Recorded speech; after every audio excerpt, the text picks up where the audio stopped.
akwai wani sharri da suke wa mai gidana sanata Rufai Sani Hanga, wai ya samu kare ya sa masa suna Rabi'u Kwankwaso a gidansa. Wannan ƙarya ce mara tushe, mara dalili. Ni ina tare da sanata Hanga sama da shekara 17 yau a siyasa, ba mu taɓa rabuwa ba, muna tare. Kuma wallahi billahi lazi la ilaha illa huwa, na rantse maka da girman Allah, wallahi Allah babu wannan maganar. Sanata baya ma aje kare a gidansa na Kano.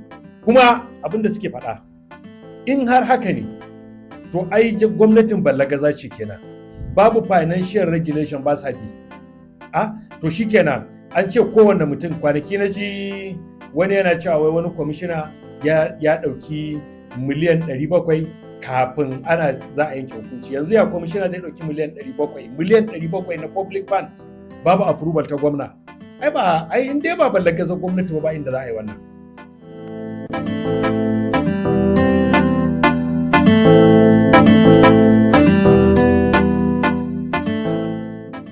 To masu bibiyar APN Hausa, muna farin cikin gabatar muku da ɗaya daga cikin zaratan 'yan siyasa a jihar Kano, kuma shuhada'u, daraktan siyasar gidan sanatan Kano ta tsakiya, wato sanata Rufai Sani Hanga, Alhaji Shehu Tijjani Usman.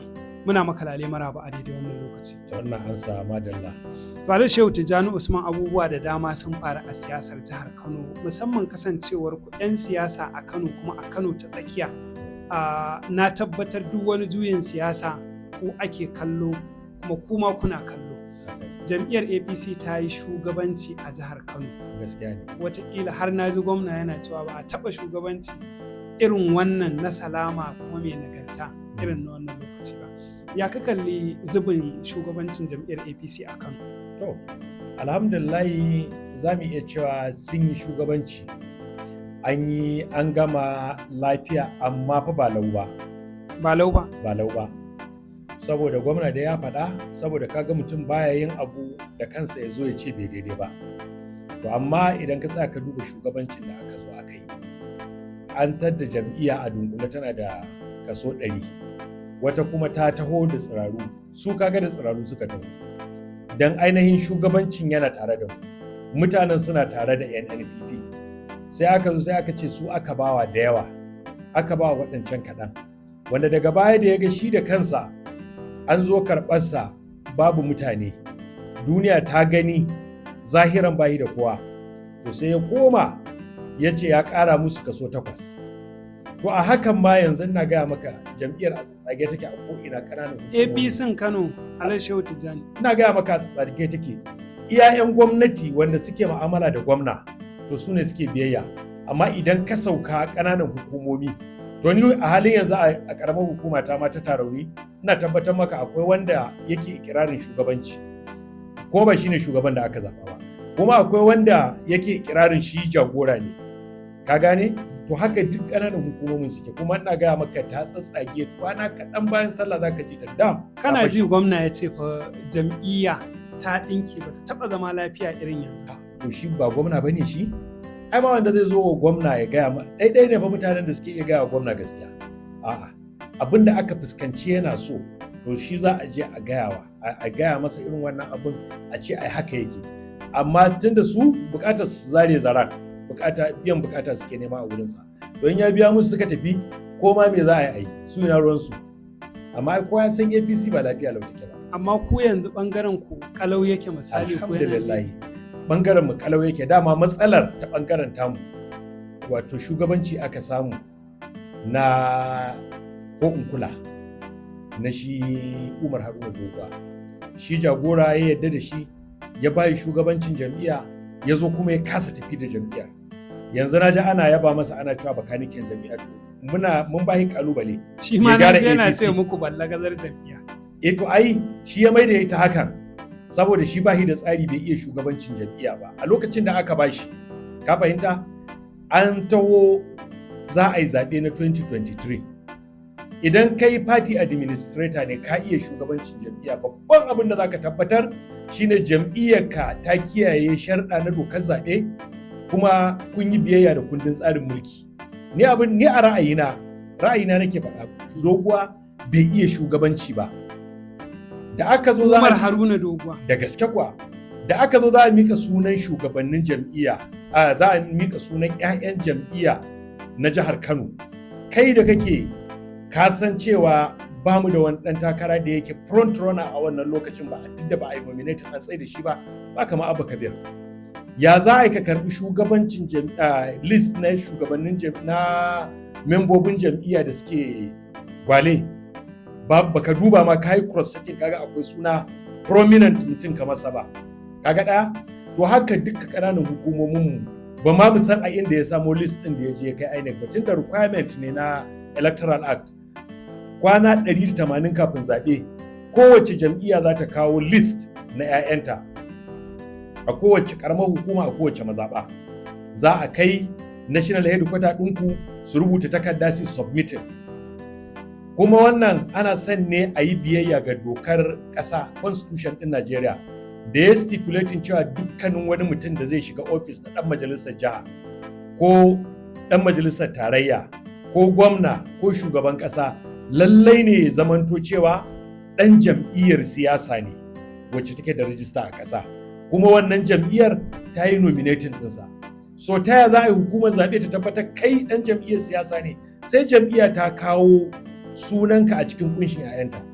Haka muka wayi gari, aka zo aka yi zaɓe. Wai ƙarƙashin Doguwa aka yi wannan abubuwan? Ƙwarai kuwa, shi ne shugaban jam'iyya a Kano, shi ya mana wannan abu. To kuma aka je matsalarsa aka ce kai babu sunan duk 'yan takarkarunmu, dukkan wanda suke mana takara, duk wanda aka kai kotu sai kaga APC ta sa cewa ba shi ba ɗan jam'iyya ba ne. Kuma gaskiya ne ba ɗan jam'iyya ba ne, tunda ai ba a kai sunansa a cikin kunshin 'ya'yan jam'iyya ba. Kuma jam'iyya a Najeriya ba ma independent candidates. Allah ne ya cece mu da aka samu alƙalai na gari suka tabbatar da cewa wannan abun pre-election ne. Dama shi dokar zaɓe ta zo ta raba cases. Akwai wanda za a yi idan har aka ce an yi zaɓe yau, to ba a yanke hukunci ba, statu ba ya ƙare, lokaci ya cin mai. Haka kuma idan wanda yake post election bayan an yi zaɓe, to shi kuma sai a zo a ci gaba, wannan tribunal ce za ta yi. Kuma shi ma akwai ƙa'idar kwanaki da ake bayarwa. In kotun ta wuce wannan kwanakin ba ta judgment ba, shi ma shi kenan ya expire. To wannan abin shi ya taimake mu, da kuma Allah ya sa jagoran mu Madugu ya gina ƙauna da mutunci, ana masa biyayya a cikin tafiya. Consensus aka yi, ba rigima ba wajen fitar da 'yan takarkaru, ba wani aka danne da ƙarfi ba aka ba wa wani, idan da maslaha aka yi. Amma idan ba don haka ba, ai da ma gab da zaben zaka ji an ce ba mu da 'yan takara gaba. Kuma dogo ne wannan. Kuma sannan sai a zo a ce yanzu ya iya shugabanci. To bari mu ga yadda zai musu a APC. Ai yanzu APC ba wani mutum da zaka zo ka ce wai ka yadda na yadda ce za ta fita da takara. Sai sun ja layi, to za mu ga ƙwarewar sa yanzu. Shi Doguwa. Ƙwarai kuwa. Alai Shehu Tijjani Usman, mataimakin gwamna. Na ga majalisa tana yunkurin kamar zarginsa da wasu abubuwa. Wannan abubuwa ana ga za su iya kai ga tsige shi. Yaya ka ji wannan? Wannan dama siyasa ce. Ga kuma duk wanda ya karanci al'amuran da suke faruwa a Kano na siyasa, yadda mai girma gwamna ya ƙetara ya koma jam'iyyar APC, kuma deputy bai bi shi ba, kun san dama cewa dole za a sami yadda za a yi a ga cewa an kau da shi. Amma ni ina tabbatar maka da cewa Comrade mutumin kirki ne, Comrade gogaggen administrator ne, kuma ina tabbatar maka da cewa duk wannan abin da suke faɗa a majalisa, in za a yi bincike don Allah, kwamitin da mai shari'a za ta kafa ya yi bincike akan ainihin abin da za su yi, ina tabbatar maka da cewa ba su iya samun sa da laifi ba. Sai dai kama karya. Kuma abin da suke faɗa, in har haka ne, to ai gwamnatin ballagaza ce kenan. Babu financial regulation ba sa bi.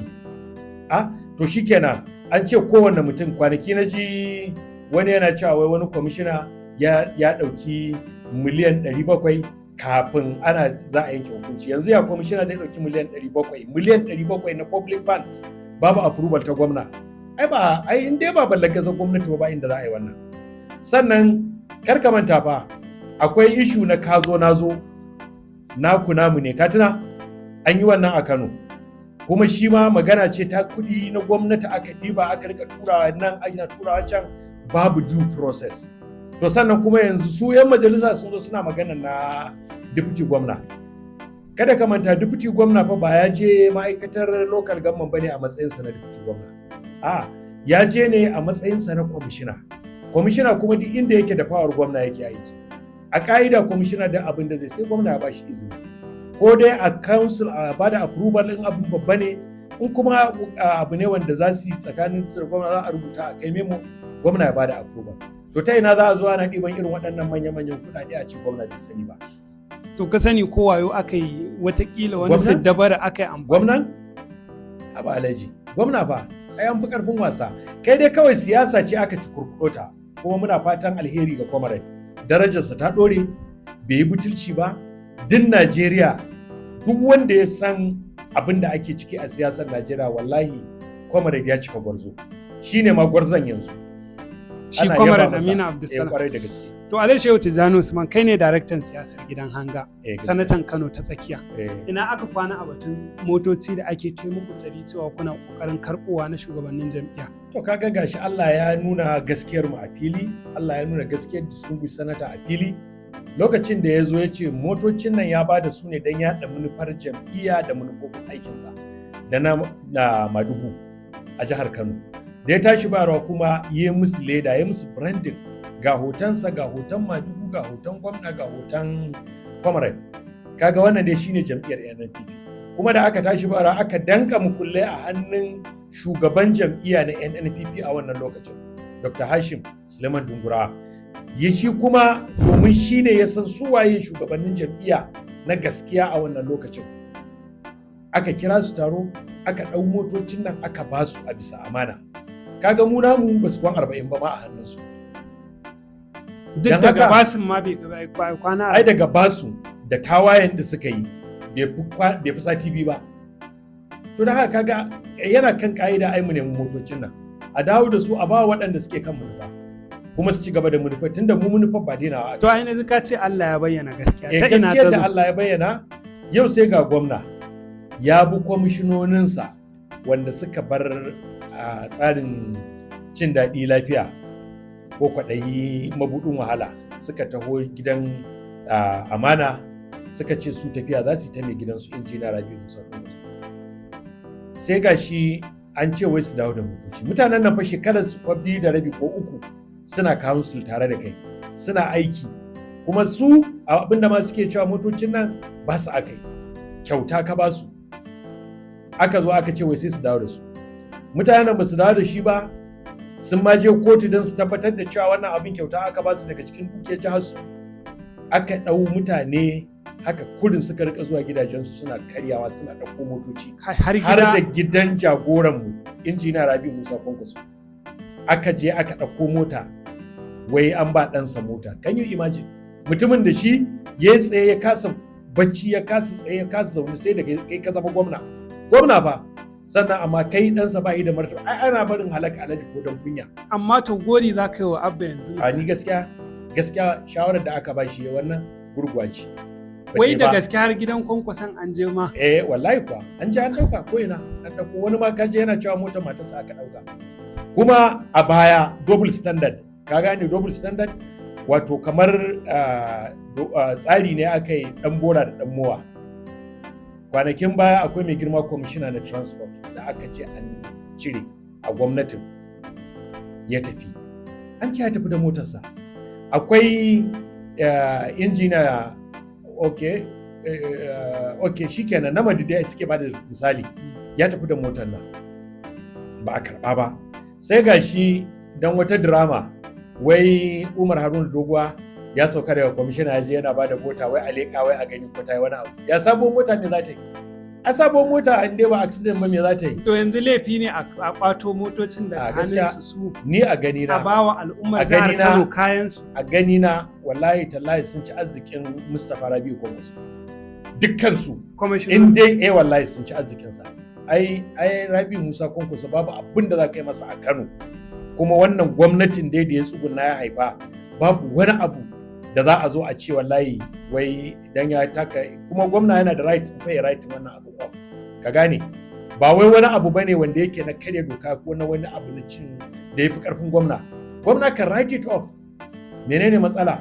Ko ya kira su ya ce shikenan ya ba su option zai iya yi yanzu dai ku da bangaren gwamna an yi ɗaya da ɗaya kenan. Yawa kaga mu abinda muke faɗa mu akan ka'ida muke, motoci ne na jam'iyya na aiki ba na wani mutum bane. Yanzu akwai wata mazaɓa ma da wata local government ma da wani ɗan jam'iyyar APC ya sai mota ya bawa mazaɓu. Su ba na gani a waya jiya ne suna maganan cewa to waɗanda fa suka sauka daga shugabancin nan sun sai da waɗansu motocin. Gai su ma kotu za su shiga. Su waɗancan ma sun fi shekara 2 ma da bayarwa. Amma yana neman motocinsu shi ma na wannan gwamnatin ai sun shekara ta kai 2. To dan me za a yi tasau yanzu mu kuma yanzu sanata Hanga ya ce a dawo masa da motocinsa an zo ana cewa wai me waye mutu waye taso. Motoci sai mun karɓe su za mu karɓa. Daga cikin minti ko sakan 30 na ƙarshe da me za ka rufe? Abin da zan rufe shine na yi kira ga waɗanda aka ɗauka aikin zage-zagen nan a gidan rediyo musamman daga ɓangaren gwamnati su duba Allah su daina wa bayin Allah sharri. Akwai wani sharri da suke wa mai gidana sanata